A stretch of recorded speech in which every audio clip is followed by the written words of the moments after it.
Welcome back to Must Play Reviews. I wanted to get my video out on Silent Hill F, my first impressions, but I can't really do the talking right now. So, I am going to let text-to-speech do it, but there is one good side of this. I can kind of do a decent Duke Nukem impression this way. Anyways, thanks for watching, and would you kindly hit that like button and subscribe? Hail to the king, baby. おやすみ。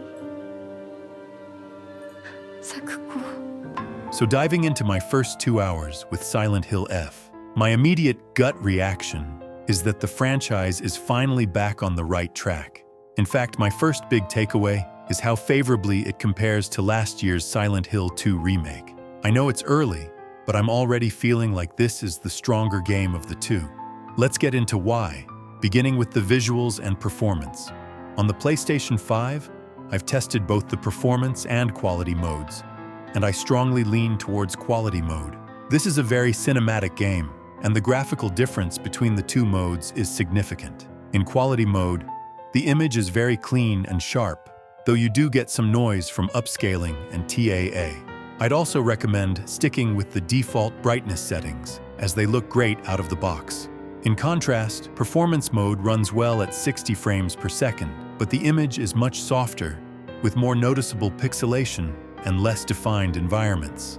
A key factor for me is that the cutscenes appear to be locked at 30 frames per second, which creates a jarring transition from 60 frames per second gameplay. For that reason, I find it's a better experience to just keep the game in quality mode for a consistent presentation. They have absolutely nailed the atmosphere 100%. The game looks more representative of classic Silent Hill. The character models look less plastic than they did in the remake. The artists seem to have been more skillful with the engine, creating a look that feels very natural. The environment reminds me of being in a damp, cold storm shelter lit by a kerosene lantern. It's unsettling in a way that feels nostalgic. It also hits the vibe of classic 60s and 70s horror movies, toned down in color, dark, but still clear.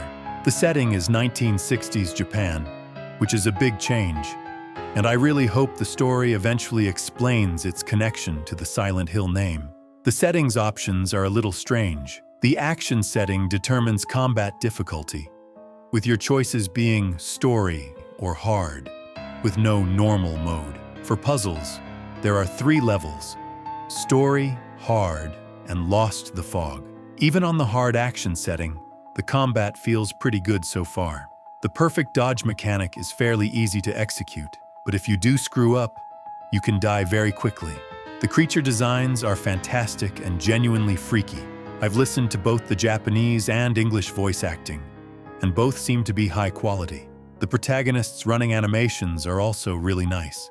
Much like in the original games, she gets visibly scared and tired as she moves, and you can feel her exhaustion in the controls. It adds so much to the experience. When she's running in fear, she actually looks tired and scared, which is a fantastic detail. It's hard to believe this is the first new Silent Hill game since Downpour was released way back in 2012. The wait for a new story has been long, but based on these first impressions, it feels like it might have been worth it. While it's not a flawless experience, I've noticed a few Unreal Engine 5 hitches.